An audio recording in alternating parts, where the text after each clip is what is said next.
believe that you cannot read a book without being changed, even a bad book. Mm-hmm. You learn something from everything you read, every magazine article, every proposal, every book. And there's power in stories. Stories teach empathy. Not everybody is like me. Not everybody is like you. And when you read books, whether they're fiction or nonfiction, you are going to learn something about a situation that is different from the situation you are in. Mm-hmm. And I think that's a powerful way to heal divide and division. So we wanted to create a safe space where people could come together around shared storytelling and a love of learning and stories. And that's been our focus from the very beginning.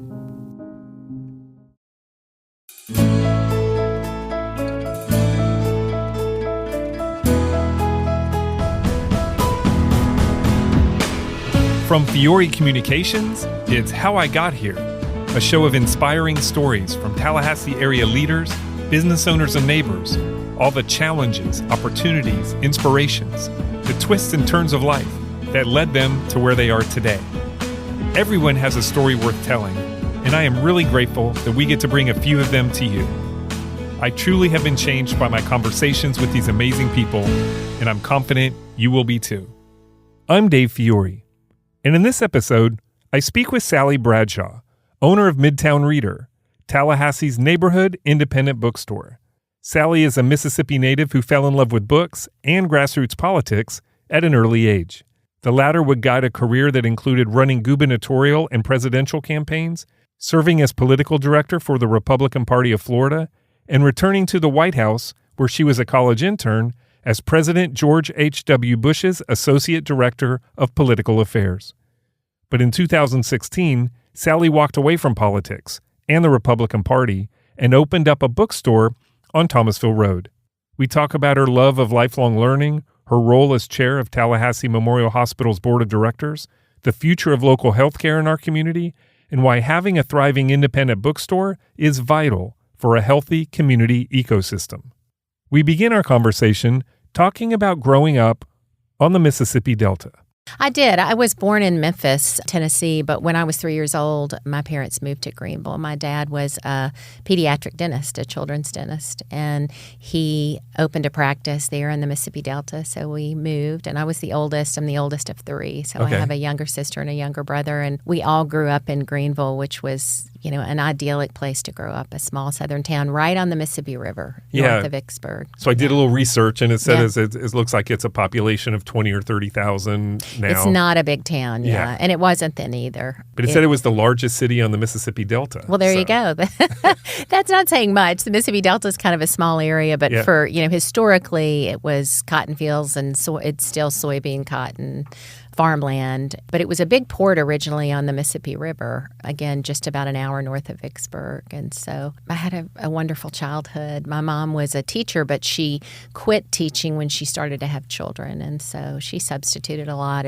at our school, and it was just a great place to grow up. Yeah. So kind of typical southern rural, agricultural. Well, Greenville was interesting because it really was a bit of a melting pot, which is really unusual in the state of Mississippi. But because it was is on the Mississippi River and was a port city, there was a lot of commerce that came through there. And even when I was a child, barges were going back and forth on the river. And so we had a much more diverse population than other cities in Mississippi, I would say. And we had a lot of writers are from Greenville. We had a really strong public library system and a really strong local independent bookstore. And so I was always in either the library or McCormick Book Inn, our local bookstore. But Harding Carter, who was a really famous newspaper editor in the 1940s and 50s and won the Pulitzer for speaking out on racial discrimination, was from there. And his son became President Carter's press secretary. Harding Carter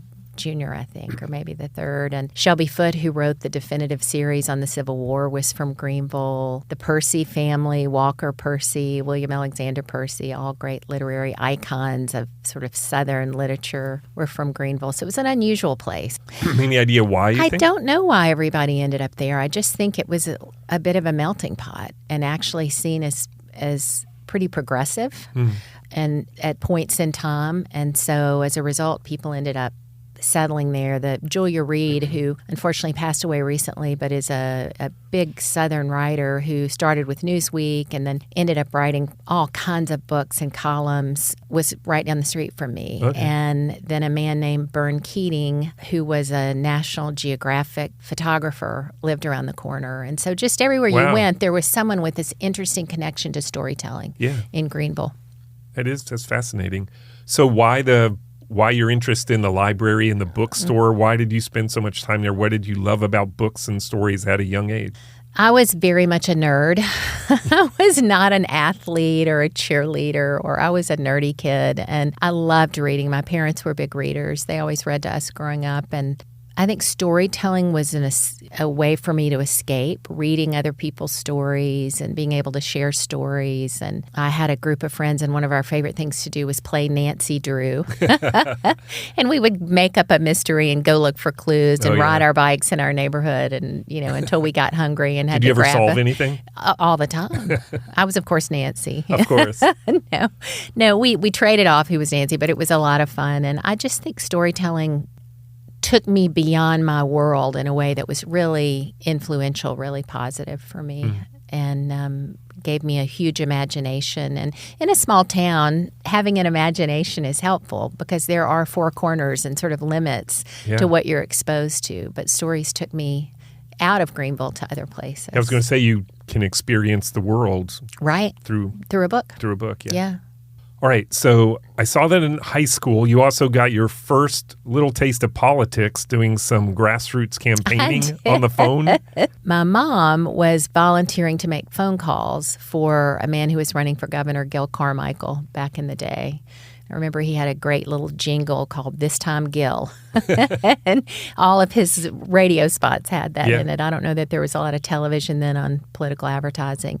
But one day she had a shift at the phone bank, and she had to pick us up from school or pick me up from school. I don't remember my sister and brother being there, and stop by the phone bank and work for an hour and then go home. And I was not old enough to drive, so I was just going to do my homework in the phone bank. But I was fascinated by the concept of talking to total strangers about, again, a story.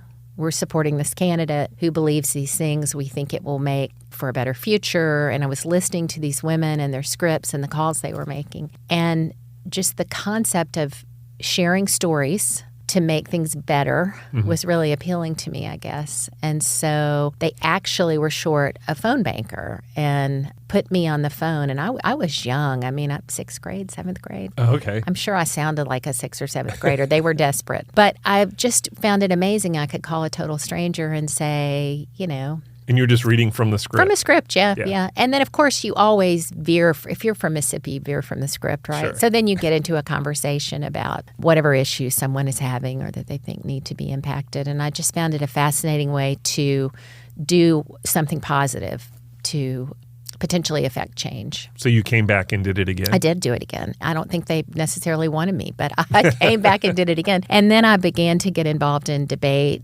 club and things like that in my high school and get more and more involved in politics and really got the political bug. Did you run for any student offices or anything? I remember running the campaign of my closest friend for student body president, and we lost. I was really behind the scenes. I had some, I was a class officer, but I really was interested in being behind the scenes and putting plans together. I love writing plans. Yeah. And So did you know as you were finishing up high school what you wanted to do after that? Did you have a pretty clear vision for after that? I knew that I wanted to work in Washington. I wanted to get out of Mississippi for a while and try something new and different. And so I was applying to a lot of out-of-state schools. And I really thought I wanted to work in D.C. And my government teacher in senior year of high school indicated that he had been an intern on Capitol Hill when he was in college and said, there's a congressional internship program, you should apply. And so I did. And I was awarded an internship actually my senior year of high school for the following summer, after my freshman year of college, with a member of Congress from Mississippi. So I kind of had that path. I was, had the political bug, wanted to study politics. And then I ended up at Vanderbilt is where I started in Nashville, which for me was a huge difference, a big city, 9 or 10 hours away from home, just a completely different experience. So from Nashville, because I saw you were also George Washington at some point? Yes. Well, what happened is I got the political bug so much that I wanted to stay in D.C. and was offered an internship maybe the summer after my sophomore year in the Reagan White House. And they offered me the opportunity to stay and work there, even though I had not graduated yet. But to do that, I had already used up any of the elective hours I had that Vanderbilt would give me for being in D.C. And so I had to transfer, and I had to transfer quickly. And GW immediately took all of my credits, and it was within walking distance of the White House. And so I almost worked full-time while I finished my degree at GW. Okay. So it's not a typical internship kind of situation that what was going through your head? So you're, from this tiny little town in Mississippi, you go to Vanderbilt, which is kind of a stepping stone into the rest of the world, I guess. Right. And then now you're interning at the White House and they like you and want you to stay. Yeah. So what is going through your head? That must have been just an amazing time. It was unbelievable. And I can remember when I got offered the job at the White House, it was a non-paying internship. And my parents had insisted that I get a job. D.C. was expensive to live in. And my dad in particular said, you've got to apply for paid positions. And so I'd gotten several offers, actually one at the Pentagon in the Joint Chiefs office to be what was called a clerk typist, which is a very entry level, but it sounded like the Pentagon and with the Joint Chiefs, that would be cool. And I remember my dad and I arguing over Pentagon versus White House because the Pentagon would pay me and the White House would not.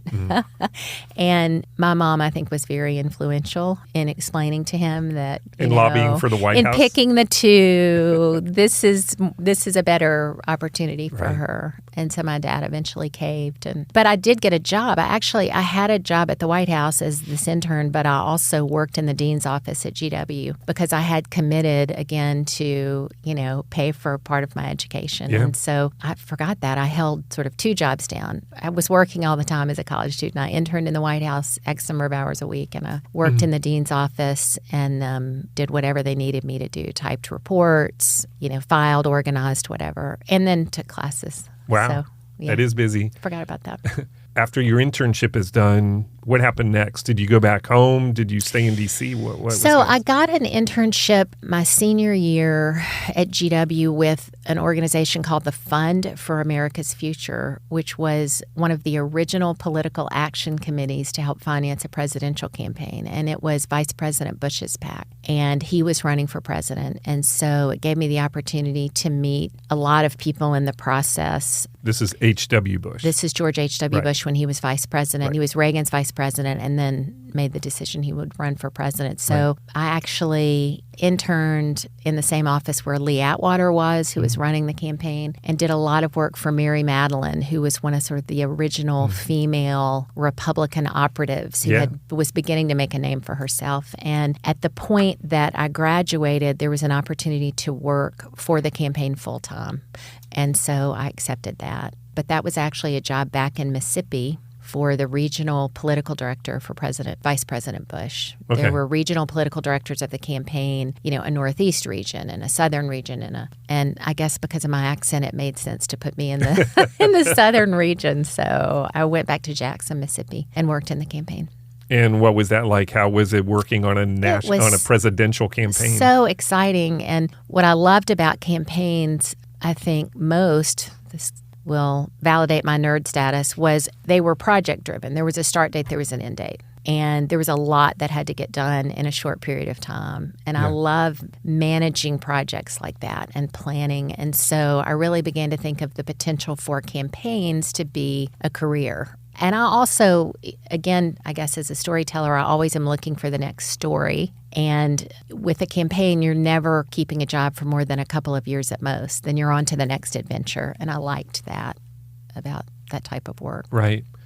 And then after George Bush won that election and you ended up working for him in the White House? I did. As part of his administration? I did. I went back to Washington to be part of the transition for a couple months and then was offered a position in the White House Office of Political Affairs, which is the office that is the one office allowed to so it's very transparent. They just make it an office, and as the president interacts with candidates or political party activity or fundraising, it's sort of carved off. It's very closely affiliated with the National Committee, but you actually are a White House staffer and helping to coordinate the president's travel and the events and activities he does on behalf of candidates. So you enjoyed that? I loved it. I loved it. There was a young office. There were 5 of us, all of whom had been scattered around the country in the campaign, working in these different regional offices, who came in and took responsibility then for those states that we had helped with during the campaign. Yeah. And I mean, I got to fly on Air Force One. I got to travel with the president some. I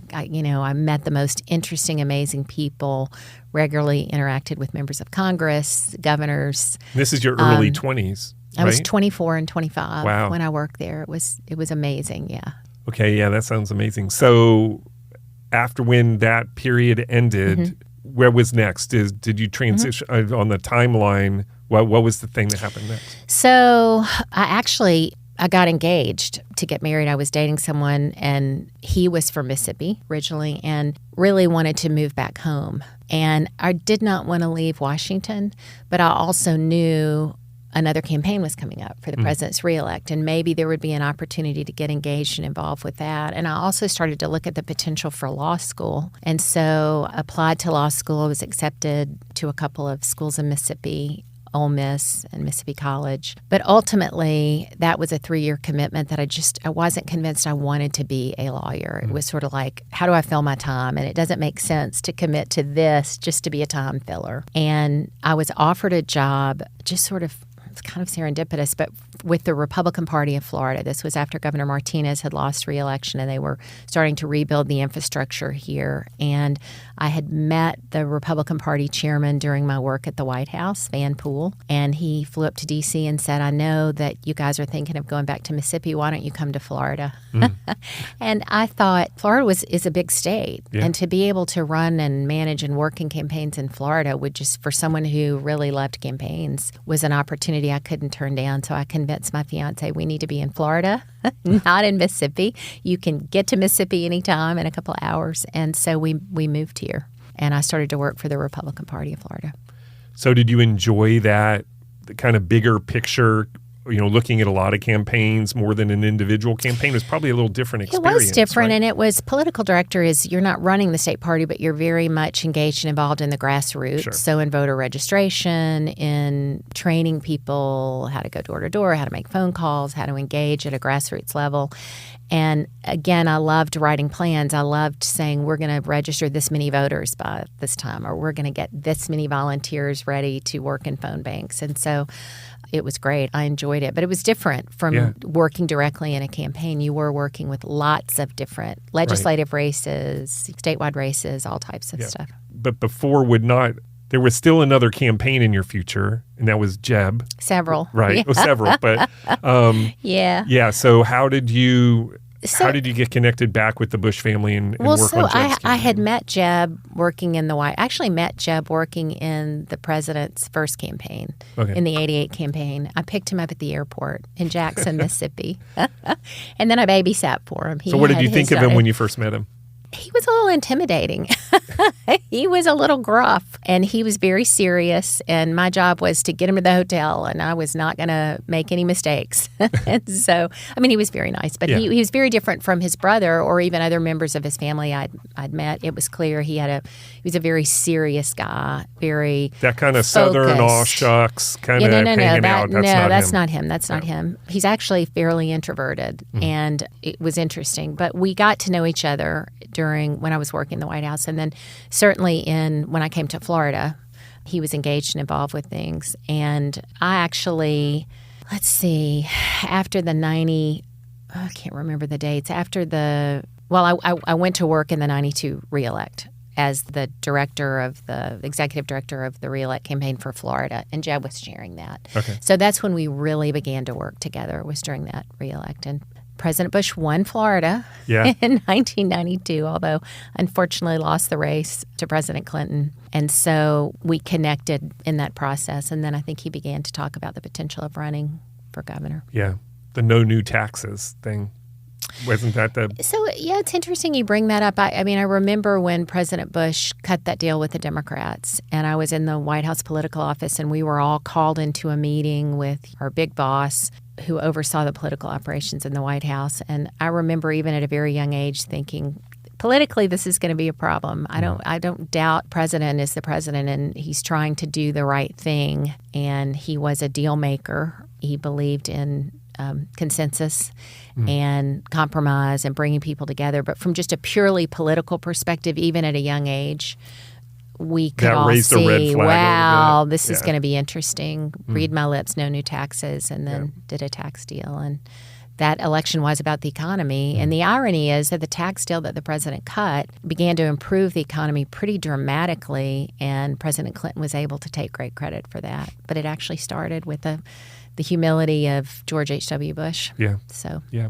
Your last campaign that you worked on was Jeb Bush, his presidential campaign. 2016, 2016, right? That would your last campaign? That was my last political campaign. Right. Why was that? Well, you know, a lot of people were not actually sure, including me, whether Governor Bush would run for president, right? And when he decided to, it was like The Godfather. We all got pulled back in, and we were thrilled that he was running and thought he would make a great president, and we recruited a great team. But 2016 was a weird year. I mean, I think things had started to change in the Republican Party in the 2010s to some extent with the Tea Party movement, which started, I think, focused rightly on economy, jobs, spending. But it began to morph into something much more populist-driven. And in 2016, there was a huge field of candidates, as you know. Yeah. Trump was really not taken seriously at first, and then he began to, you know... It was more entertainment than anything. Well, I think that's how everybody looked at it. And there was no definitive way to sort of work around that by the time he began to get traction, because no one took him seriously. And frankly, you know, Jeb was a serious student of policy and problem solving, not unlike his dad in a lot of ways. And I think Republicans did not want what we were selling. There was a huge populist movement. There was a lot of anger in the party, and Jeb was a serious, studious public servant who loved solving problems, and that's not what people wanted. And so, unfortunately, the rhetoric was incredibly divisive in that campaign, and I, completely blame Donald Trump for that. He's a showman, and he used that in a very effective way to his advantage, and the party began to look like something I didn't recognize anymore. And so I knew that would be my last campaign. And I also just decided this was a party that didn't really feel like a place where I had a home. And so I quietly went, and after I think right around the time of the Republican convention, because I specifically remember a turning point for me was when Trump was mocking the Muslim mother of a dead American soldier, just saying, this man is our nominee, and he is going to be the Republican Party. And I have high schoolers and college students, and I can't look the other way on this. So I'm just going to go become a registered independent. And I became an NPA in Florida, no party affiliate. But that word got out and created big news that I had switched parties, and actually got a death threat. Really? From some random person, in Kansas or something. I mean, it's a crazy time, and it's gotten crazier from my perspective since then. So that was it. I had to do something else. I was going to be reading all the time, or I had to come up with a new project. So roughly 6 months later, you opened a bookstore. Yeah, I did. So first, why a bookstore? Why did that seem like a good next step for you? It didn't seem like the right next step, did it? I remember being in, I think it was Nashua, New Hampshire, and a story popped up on my computer. This was during the campaign, that Tallahassee had been ranked by Forbes magazine as the smartest city in Florida. And my initial reaction was to laugh, and then, because we were the political capital, it's crazy. But as I began to probe why they gave us that title, they talked about how we're a 2-university town. We have a strong community college. We're a town of readers, people who are lifelong learners. And there's so many opportunities to continue lifelong learning and education in Tallahassee. Mm-hmm. And I never really thought about it that way, but I kind of bookmarked it as, well, this is an interesting sort of factoid, to quote the second President Bush.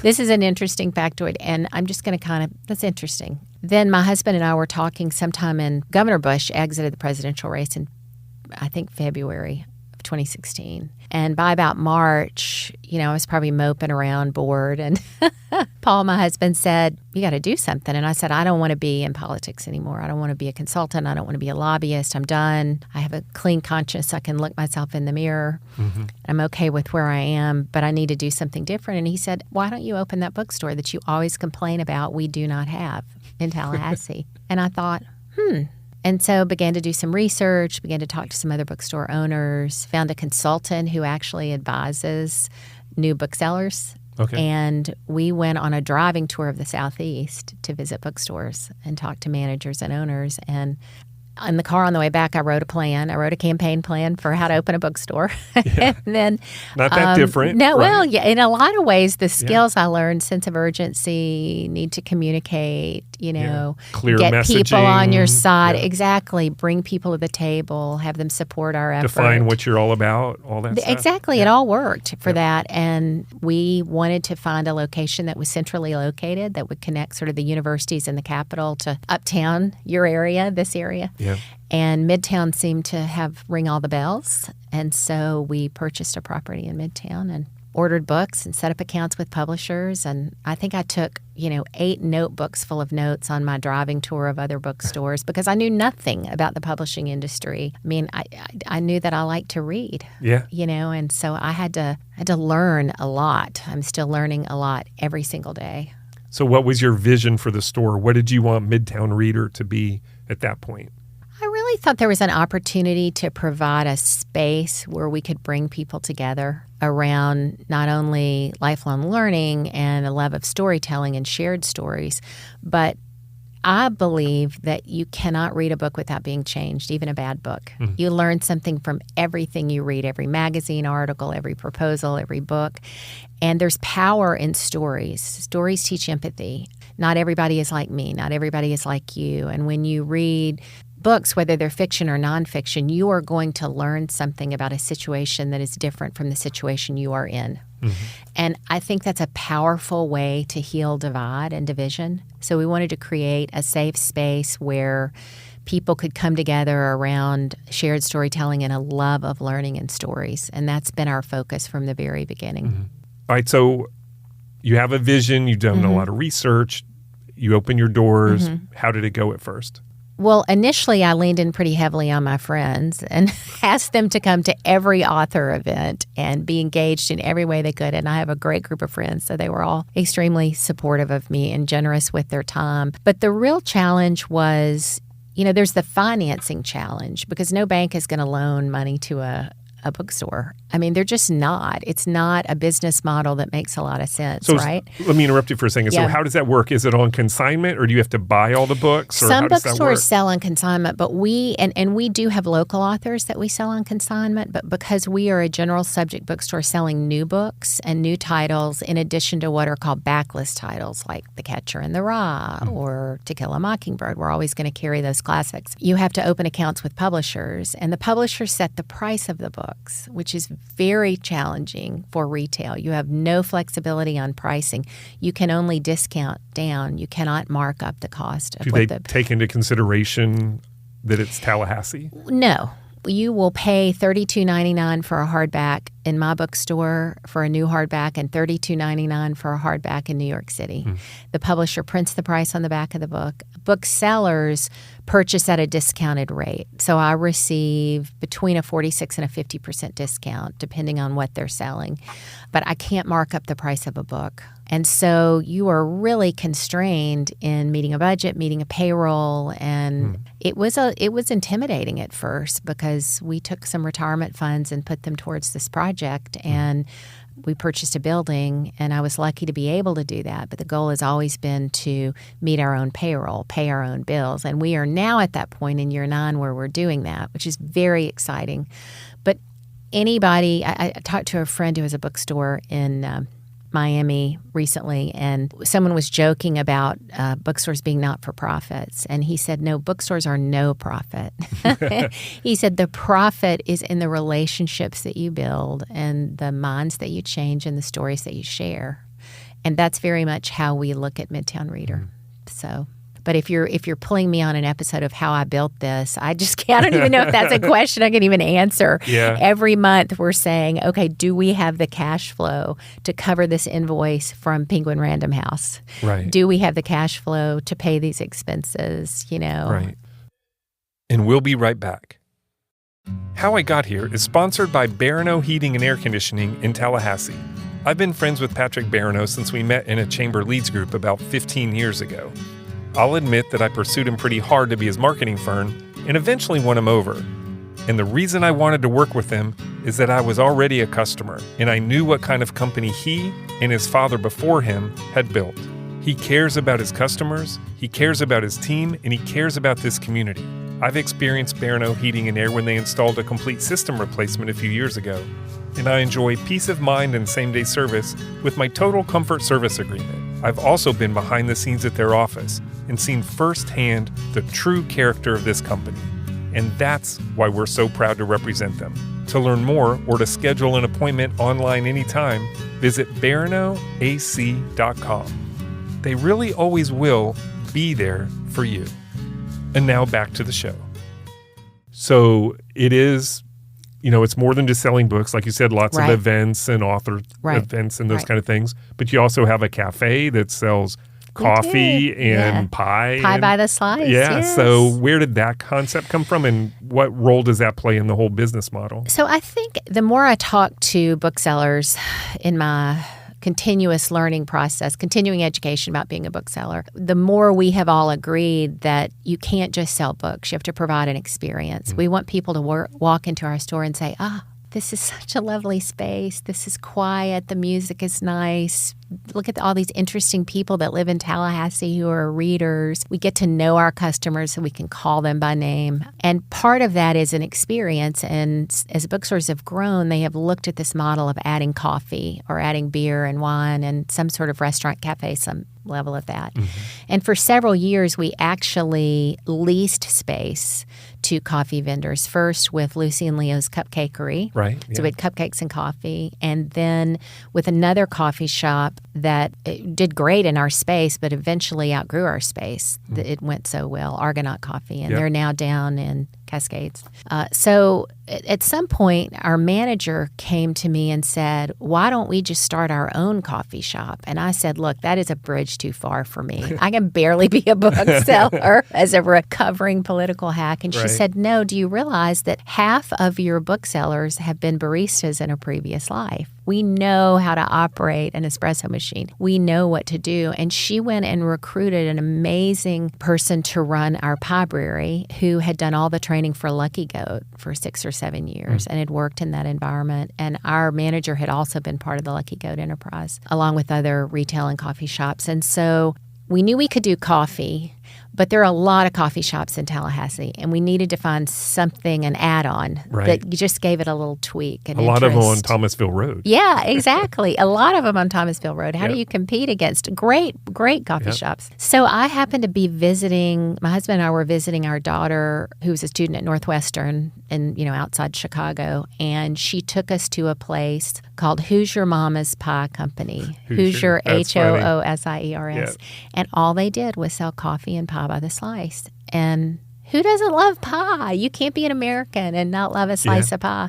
I make pies, but I don't make them professionally at all. And I knew this would be awesome, but I am not getting up at 3 a.m. and making pie crust and fillings. Right. And so we began to reach out to potential vendors, and we connected with TC Bakery.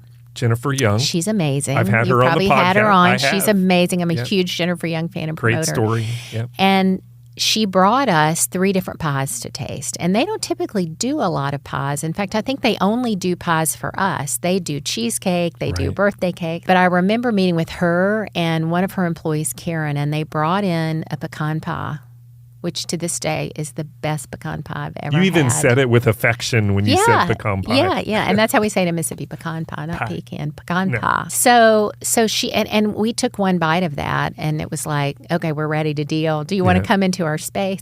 The funny thing I remember from that conversation, you'll appreciate this, knowing Jennifer, is I said, well, how many people are in your pie division?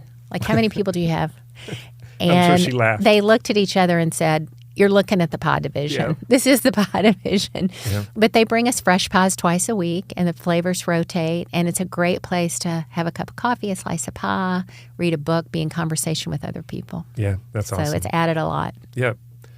All right, moving to another subject here. Yes. You've also been very involved in education, sitting on the boards of Holy Comforter and Maclay School. You also served as a member of the Florida State Board of Education. So what was that experience like? Two things. First, tell me about serving on the Florida State Board of Education. What was that experience like? It was really fascinating. It is, approved appointees, governor's appointees to these boards are approved by the Senate, so you have to go through a hearing. And the Board of Education was in transition when I was serving. I served under two different governors, Governor Bush and Governor Scott, when I was appointed. And there was a lot of transition away from sort of a university-driven system to a system that was sort of more engaged and involved with K through 12 programming. And so originally the Board of Governors, which still exists, had been sort of driving everything and was a focus. And Governor Bush really was focused on education. And so when I left the governor's office, I had a baby. I couldn't go back in to continue to work for him. That became an opportunity. They needed to fill a seat. And so it was a tremendous amount of work for a volunteer position if you did your homework, which our board did. And we traveled around the state and did meetings in different schools and began to be the agency that was sort of the court of appeal for charter schools, which were coming online then, along with standards and changing the focus and raising the bar. And so I thought it was really interesting and I enjoyed that process. Yeah. Why education both at the state level and at the local and also at the local schools? Why was that a passion and important to you to be involved? Well, I would say two things. One, I have a real problem saying no.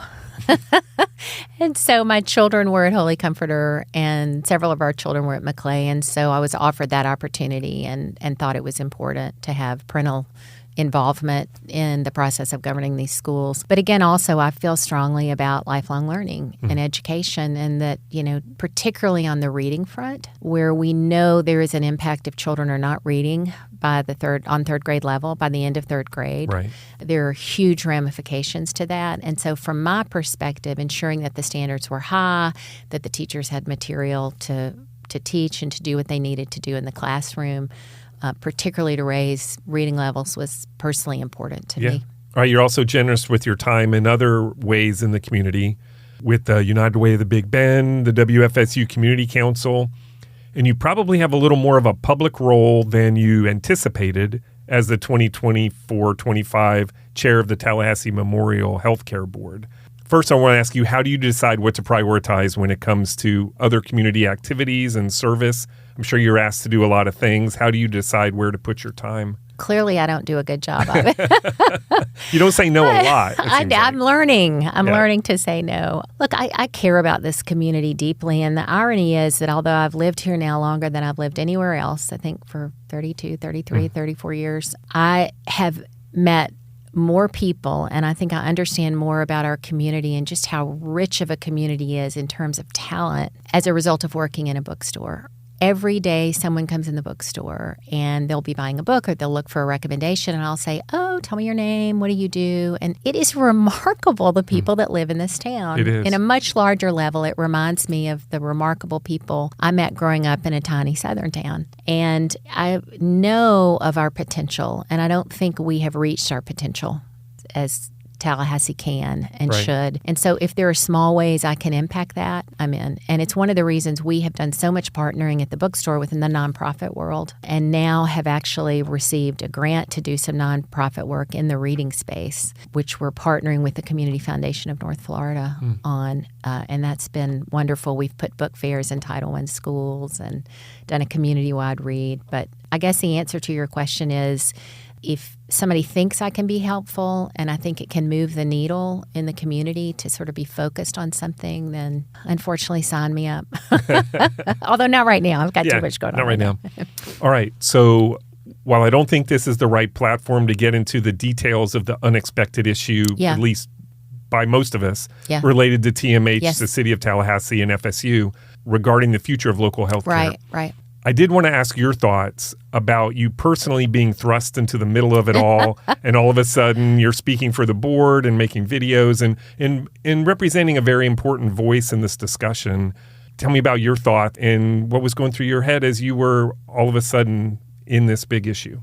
You know, I've been on the board for 6 years at TMH. These are 9-year board terms, and so it is a commitment, and it's a full volunteer board. It is, without exception, the best board I've ever served with. We are fully committed as a board to provide health care for the community and to ensure that it's available for everyone. We are a community nonprofit hospital, and we also happen to be the largest private employer with over 6,000 employees in the city. And so we play a dual role, both on healthcare and on a business front. And I have learned so much about the incredible work of our healthcare providers during my time on the board, and just we're constantly working to be better. We're constantly measuring where we're falling short or, looking at where we can improve. And then, there's just constant movement. And not unlike a campaign, being in healthcare, and I'm in it as a volunteer, is just there's constant change. I'm not the kind of person that you would bring in to maintain the status quo somewhere. Those people are important, and there are organizations that need them, but you won't ask me to be involved in that type of thing because I need change. I need a process. I need a plan. I need to move quickly. I have a sense of urgency. Point A to point B. Yeah, exactly. And so it's just part of my DNA, part of my personality. And so healthcare is really interesting to me on that front. We have been working for years on a partnership with FSU, going back to the FSU Medical School. I think I was actually working for Governor Bush when the legislature funded the medical school in the early days, and Speaker John Thrasher, who unfortunately recently passed away, a wonderful man, was an advocate for the medical school. And so we've been helping to train residents, graduates of FSU School of Medicine, and train students. Our physicians and practitioners have been working alongside FSU for years. And so there's no question in my mind that a medical school partnership, an academic health center partnership, would be a great thing for Tallahassee. And we've always been supportive of that, to the extent that we signed a memorandum of understanding with FSU about 1.5 years, 2 years ago, and they've begun building on our campus to train residents. We worked with them on another project in Panama City.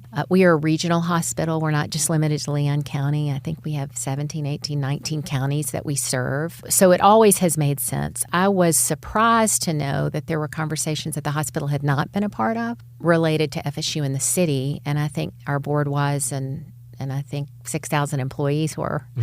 And so then the question became, can we work together to craft a partnership that makes sense? And that is what we are in the process of trying to do now. But I can tell you from the board's perspective, from TMH's perspective, our focus will always be providing the best quality care to Tallahassee and surrounding counties and protecting indigent care, which is really important to us. We do tremendous work in that area, and we're proud of that work. And we provide access to resources that would not be available absent TMH. And so regardless of where the negotiations go, the focus will always be, from TMH's perspective, on providing the best care that is locally controlled and driven by the citizens of Tallahassee. I mean, TMH is owned by you. By me, by the citizens of Tallahassee. And so we take that very seriously. Okay. Finally, I want to touch on your family and your farm. You've talked about Paul some, so you're married to Paul Bradshaw. I am. Founder of the Southern Group, another very well-connected political person in his world and universe. So how'd you meet? We met working in Governor Bush's campaign in his, apparently we met in 1994. I probably shouldn't say I don't remember this, but he reminds me of this. But in 1998, he was working as a lawyer and Jeb's policy director, and that's where we got to know each other better. You mentioned that part. So that was the first time you say you may have met earlier? Apparently. But I shouldn't say that, should I? I don't remember that. I mean, he says... So what does he say? Well, he worked for Jim Smith, who was running against Jeb in 1994. Right. And he did policy work along with others working for Jim Smith. And we ran against Jim Smith. Jim Smith got out of the race at the end of the primary and endorsed Jeb. And then, of course, Jeb subsequently lost to Governor Childs. So I think at some point when Jim Smith began to work for Jeb in the primary, our paths may have crossed, but All right. And so you get married and you have 4 children. Yeah, we have one biological child, and then I have a child from another marriage, and he has 2 daughters from a previous marriage. So we have a Brady Bunch, his, mine, and ours family. That's awesome. Yeah. And you live in Havana? We live in Havana. It's actually closer to Midway. I should give a shout out to Midway. I'm not sure why our postal address is Havana, but we're sort of in Gadsden County. Right. Okay. And on a 100-acre farm, is that right? That's right. And you raise chickens?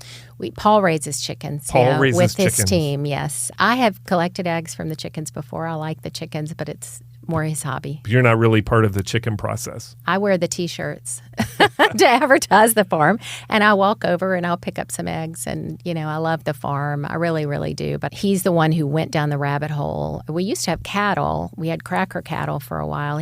Paul spent some of his youth growing up on a farm, his grandparents' farm in North Carolina. Okay. And he always wanted to have a farm and have animals. And so we've been through sheep. We've been through hogs, which we still have. We've been through cracker cattle. But ultimately, chickens are a manageable form of livestock. You can have a chicken in your backyard. You can get a couple of eggs a day. And he got really interested in rare breeds of chickens from all over the world and sort of preserving these breeds, which were dying off. Okay. And so he's been importing birds for years and then introducing them to the American market. Okay. So interesting. Yeah. So is farm life a nice respite from, I know you're not actively in the political world anymore, but is it, because it seems like a disconnect place to be on a farm with animals and outside of town a little bit. Is that important to have that space away from all of this? Well, it certainly, we've lived there I don't know how many years, over 20 years on the farm. And I was working as Governor Bush's chief of staff, and we were living on the farm and raising these young children. And it was wonderful to have that to go home to. For me, at the time in the political world, it was a complete and total break. And I needed that. And even now, in a profession that I love, that is incredibly joyful, I still feel like when I get close to our farm, I start to breathe better. And Paul is still in the mix as a lobbyist with the Southern Group. And so I know that it is his refuge. Yeah, for sure. I have 2 more questions, but one thing before we get to the end.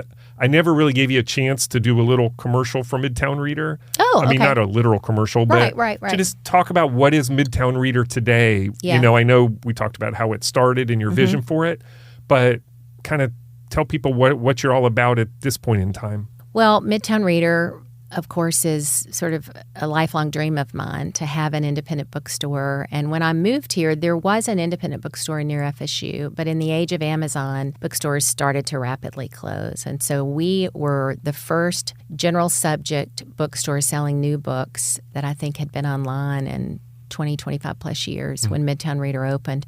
We're a small space, 1123 Thomasville Road, but we're expanding. We're in the middle of about 700 square feet of new books the old and an outdoor patio. Building, yes, the Waterworks down. building. When we loved Waterworks. I've frequented Waterworks. Yep. And when Don Corello decided to close Waterworks and he moved to Georgia, retired and moved to the Georgia mountains, that property came on the market. And I sort of hoped another watering hole would come in there, but nobody came in to do that. And so it was really our only opportunity for an expansion was to go north on Thomasville Road. So we're in the middle. I think we're maybe pouring our foundation today or tomorrow over there. So the exciting thing is that we can support an expansion, that there's been a demand for more books and more programs and more authors. And so we do everything from book clubs in every genre to author events. We even have a silent book club where if you're a bit of an introvert, you can come and sit with other people who are introverts, drink your coffee, read your book. But don't talk about it. It goes gangbusters. Well, I think I'm not silent, as you can probably tell. I'm too extroverted, so I don't go to the silent book club. But I have heard from people who go that they feel very comfortable in that small setting, sharing what they are reading. So that's how it's a book club. But we're involved in schools and book fairs and some nonprofit work with the community foundation. And I hope people will come out and see us because if you go to midtownreader.com, all of the events, all of the programs are there, and you can order every book you can get from Amazon, you can get from me at midtownreader.com. So I hope people will support reading local, and support local bookstores and local retailers. All right. I wasn't planning on asking this, but for just like sports, the arts, all those important components that make a community, nonprofits, all the things that make a community thrive, and support each other. It sounds like a bookstore and reading and lifelong learning, that is certainly a component of that, right? A Midtown Reader helps fill that need. It's interesting. Harvard Business School did a study several years ago about why bookstores were coming back and how they were working. And it was clear that the bookstores that were growing and thriving were more than just bookstores. They were community spaces where people could come together around nonprofit work, around lifelong learning, to hear from an author, to have a conversation about business and growth and, just sort of to be a venue to participate in the community. And that is very much what we believe bookstores do. I think strong communities have strong bookstores. And I cannot tell you the number of people now who, when they're trying to recruit talent to Tallahassee and they have a weekend or a day where they're showing someone Tallahassee, make Midtown Reader a stop. Wow. I literally had a professor from FSU tell me that the fact that he came and visited our bookstore made him come to FSU because he did not want to go to a town that did not have a strong bookstore. So we're big believers, Dave, that bookstores save democracies. Well, it says something about a city that can support an independent bookstore in the age that we live in now. Absolutely. Yeah. That these are people, this is an interesting, talented group of residents who care deeply about their community. Yeah. I think it sends a really strong signal. So we're incredibly grateful for the support. That's great. All right, Sally, looking back, what is the one thing or person that has changed or altered the trajectory of your life to this point? Oh my gosh, I didn't have any heads up on these questions. Can it be two people, my mom and dad? Sure. Yes, definitely. They're the ones who made me readers and who instilled in me, I think, a love of learning. To this day, my dad is 89-year-old reading everything he can get his hands on. And my mom listens to a lot of books on tape, but she still supports the bookstore. So I would say my mom and dad. Okay. All right, final question. The podcast is called How I Got Here. So we talked about your journey to this point in your life. Where do you think here might be for you in 3 to 5 years from now? It's an interesting question. I hope still running a bookstore. But my goal in 3 to 5, 7, 10 years is to ensure that Tallahassee always has an independent bookstore.